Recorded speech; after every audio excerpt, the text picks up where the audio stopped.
bunuh diri di katedral, saya tidak pernah bayangkan bahwa saya masih hidup. Karena kalau lihat bom bunuh diri di mana-mana, pasti tidak ada yang hidup. Kalaupun ada hidup mungkin mereka cacat. Tapi saya yang jarak 3-4 meter dari ledakan itu,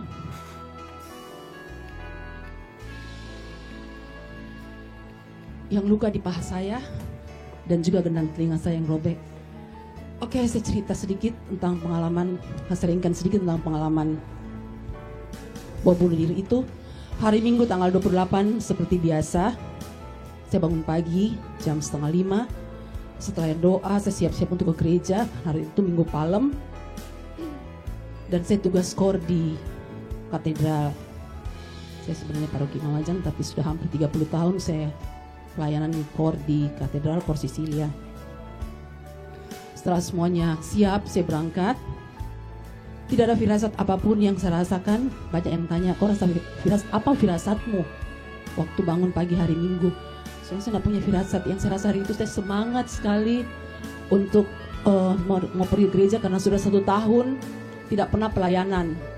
Dan ini kali pertama setelah pandemi kita diizinkan oleh pelayanan walaupun dengan protokol kesehatan.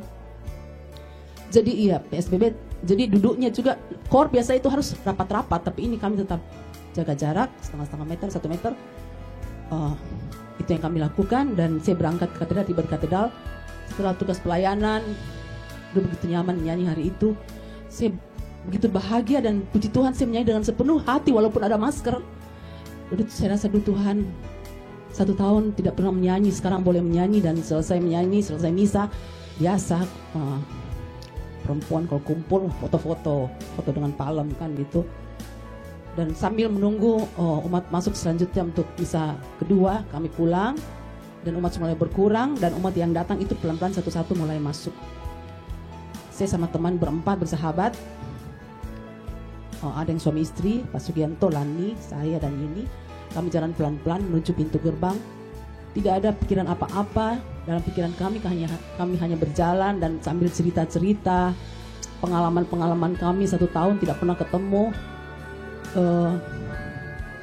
Begitu keluar dari pintu gerbang selatan katedral, karena pintu utama depan Jalan Kartini itu tidak dibuka selama gereja katedral dibangun. Kami jalan ke pintu pintu gerbang yang sebelah selatan yang kecil dekat Tamrin itu. Pas 5 langkah ke trotoar dari pintu gerbang, tiba-tiba kami jatuh. Nggak tahu, kok dibilang jatuh bodoh-bodoh begitu Mi? Nggak tahu, kayak mau bilang ada yang tolak juga tidak. Tiba-tiba jatuh semua langsung yang ada di situ jatuh. Kayak gelap, nggak tahu. Apa yang terjadi nih? Nggak dengar juga ledakan, pokoknya jatuh begitu saja. Nggak tahu posisi jatuhnya lah bagaimana. Terus saya dengar ada yang bilang bom. Langsung berdiri karena begitu saya balik api di saya punya belakang itu kira-kira 2-3 meter.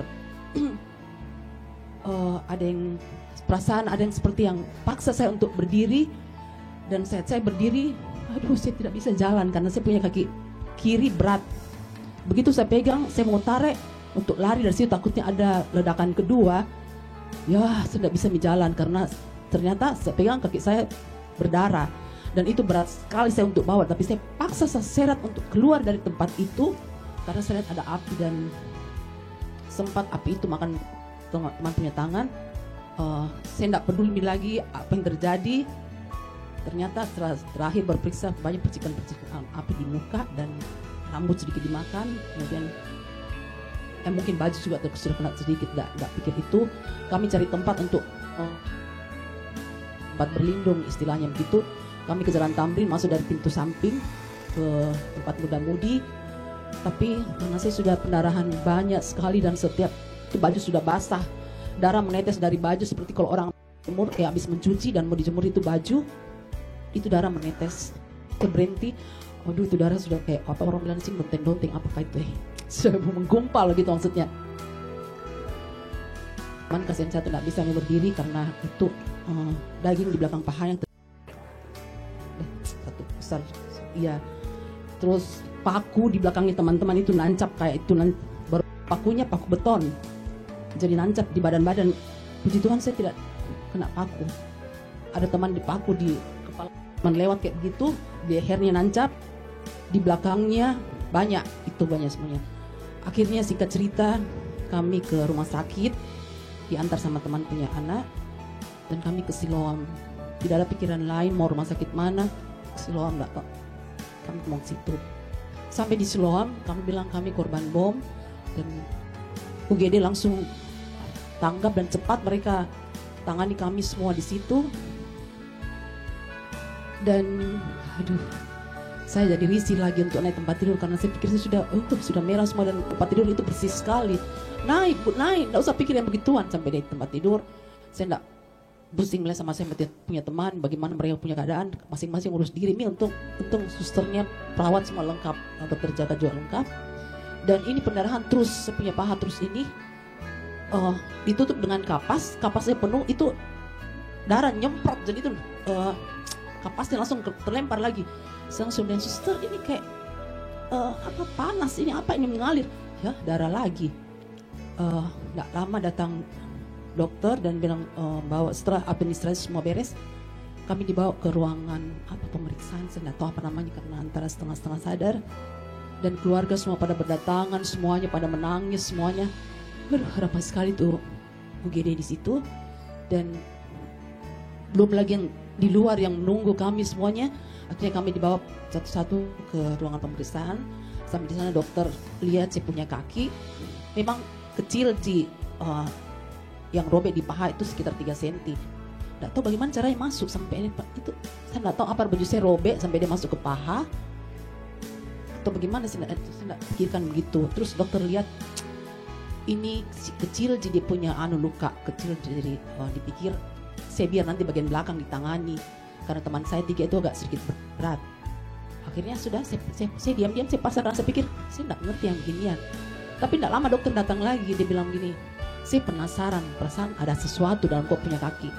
Dia pengen dengan kau itu foto dulu, saya bilang terserah dokter, apa yang dokter melakukan. Begitu di foto ternyata ada 3 serpihan masuk dalam saya punya paha melalui luka yang 3 cm tadi itu. Dia bilang gini, itu serpihannya ada 3 dengan 3 ukuran dan dia sudah dengan 3 tempat begitu. Dia mungkin darah yang sudah bawa atau bagaimana, jadi agak jauh dari ini luka yang kecil itu yang 3 cm itu. Akhirnya dokter bilang dia yang pertama ditangani. Dokter bilang kamu masuk operasi ya, saya bilang gini.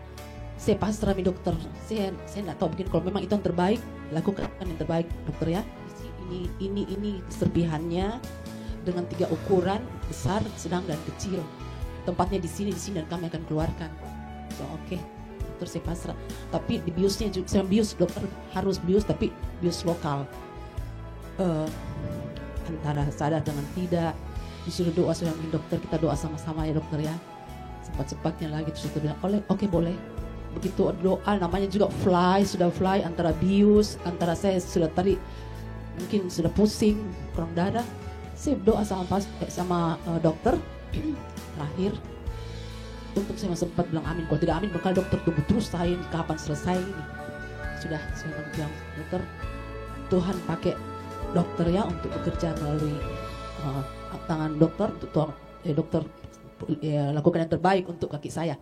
Oke. Sambil dokter kerjakan, saya bilang dokter boleh saya menyanyi? Boleh. Ya namanya juga orang lagi fly. Yesus kawan. Nggak tahu falfas apa nih semua lagu yang saya nyanyi. Yesus. Nggak selesai laguku. Ku pandang wajahmu dan berseru. Mungkin dokter bilang kasihan mungkin orang kudu nyanyi. Saya dokter nggak lama. Dokter bilang selesai ganti pasien yang lain. Hah? Cepat begitu. Ternyata saya kira cuma 15 menit, ternyata setengah jam. Terus dokter baru mau siap-siap alat-alatnya karena tidak bunyi-bunyi alat. Jadi saya keluar, sampai keluar teman yang lain selanjutnya, dan karena masih itu obat bius masih itu, jadi saya teder-teder antara teman tanya-tanya sebelum saya tidak bisa menjawab. Terus selesai saya tanya dokter, saya punya telinga ini tidak nyaman, kayak penuh begitu, apa sih? Oh, bilang ada air, tidak, tapi tidak nyaman. Terus dokter bilang itu memang pengaruh ledakan keras, tapi itu nanti pasti akan sembuh, biasa gitu. Sudah akhirnya selesai semua, kami disorong kembali ke kamar, dan itu di Siloam mungkin karena kamarannya masih darurat. Setiap masuk kembali ke ruangan itu mesti lewat halaman, Jadi aduh banyak orang pada berteriak, Kak Lucy semangat. Saya cuma angkat tangan begini, saya karena sudah loyo sekali. Sudah belum mulai wartawan yang banyak menunggu, saya bilang aduh ini wartawan sempat-sempatnya orang begini. Tapi ya begitu namanya wartawan juga mau diapa. Tapi kami masuk dalam kamar, teman saya yang suami istri itu bisa pulang, walaupun belakangnya juga suaminya dijahit karena paku-paku. Saya dan teman itu dua harus tinggal karena agak berat, ya. Satu hari sampai malam kami tidak bisa tidur, saya tidak tahu kenapa. Kaget, takut kah atau bagaimana, atau suasana tempat yang baru mungkin jadi susah tidur. Tapi kalau ingat-ingat lagi, ini rambut jadi kayak keras. Padahal saya pakai hairspray. Saya ingat teman saya tadi pagi itu waktu saya lihat rambutnya itu ada apa ya, serpihan daging-daging itu lengket di rambutnya. Saya ketawain, saya kayak pita-pita di rambutnya kan ini. Padahal saya tidak sadar sebenarnya rambutku juga ini kena percikan darah sama mungkin ada tetelan-tetelan daging. Tapi saya sibuk ketawain temanku, saya tidak tahu diriku sendiri. Makanya saya bilang begini, hairspray tidak mungkin saya pakai hairspray. Saya makin tarik, bikin bersihkan, boboan, terbakar sedikit. So, aduh darah pasti ini. Tapi bagaimana mau cuci di rumah sakit? Nah, mungkin sudah pasang deh, jadi mengembang rambut. Mungkin karena itu darah jadi malu-malu kalau untung kita tidak bangun-bangun karena nggak bisa jalan juga. Jadi semua kateter lah apa semua tempat tidur. Betul kayak orang tua sekali nggak bisa apa-apa. Terus, ya kami banyak dikunjungi dengan ya polisi lah, LSM lah, tapi orang lain tidak boleh, dibatasi sekali. Dan kalaupun kami ingin dikunjungi, itu rumah sakit tanya, boleh enggak kamu? Sebelum ini kami terserah rumah sakit, kami ikut peraturan rumah sakit. Akhirnya polisi bilang gini, ketat sekali di sini Siloam.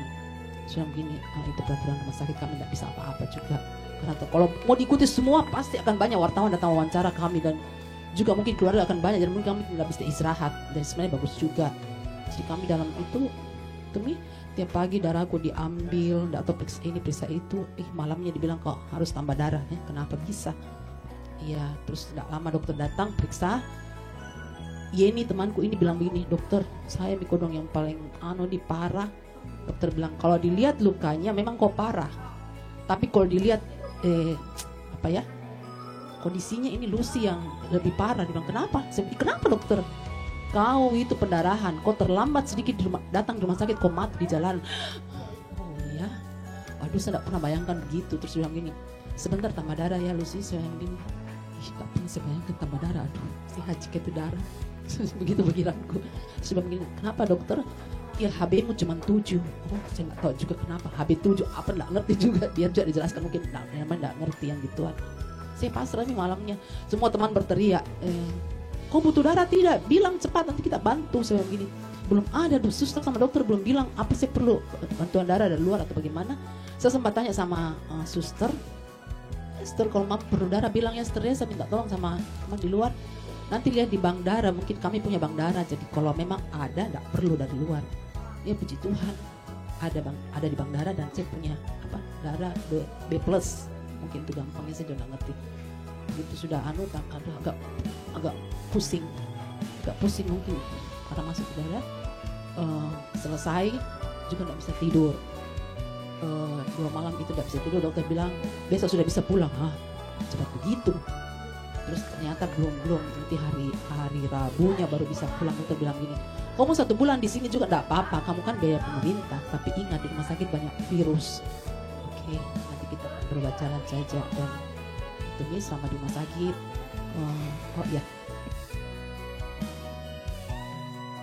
akhirnya dokter panggil dokter PHT, dan saya dibawa ke ruang prakteknya. Ternyata gendang telinga saya itu robek.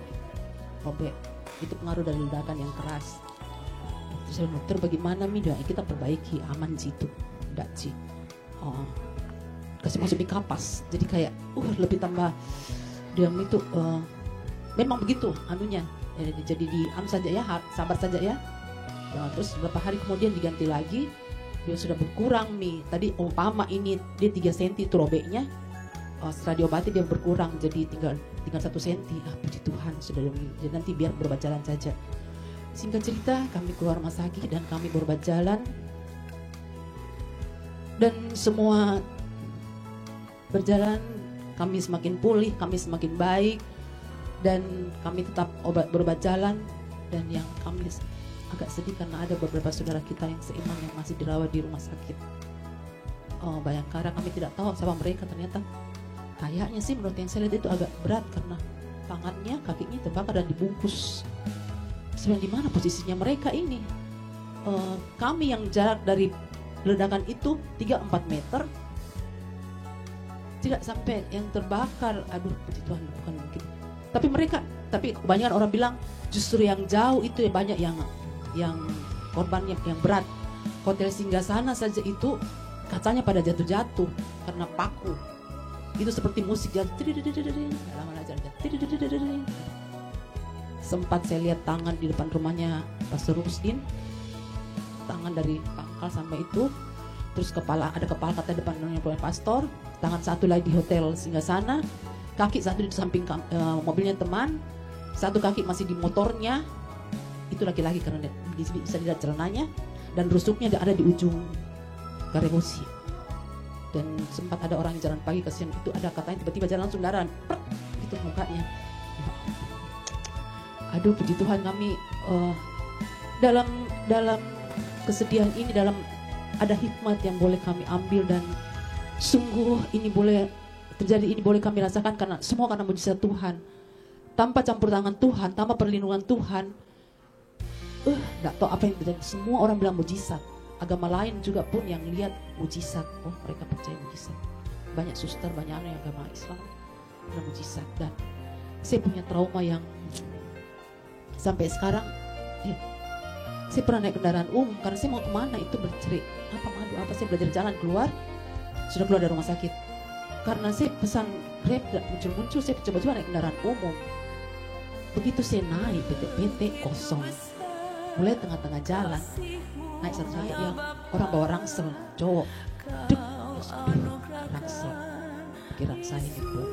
Tidak lama ada naik lagi yang bawa rangsel lagi, dia tinggi besar, saya langsung stop itu PT saya turun, padahal belum sampai tempat tujuan.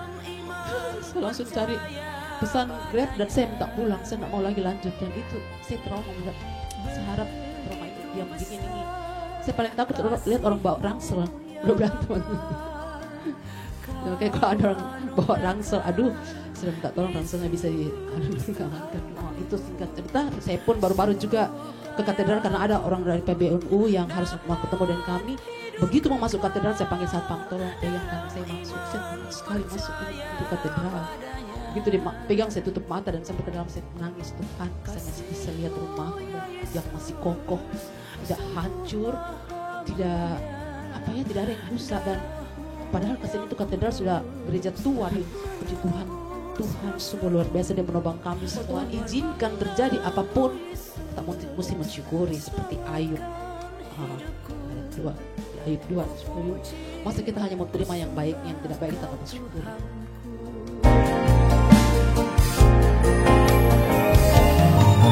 Kasih-Mu ya Yesus sungguh maha mulia, darah-Mu yang kudus menebus dosaku, pengorbanan-Mu Yesus selamatkan hidupku. Ku puji, ku sembah Kau Tuhanku. Ku puji, ku sembah Kau Tuhanku.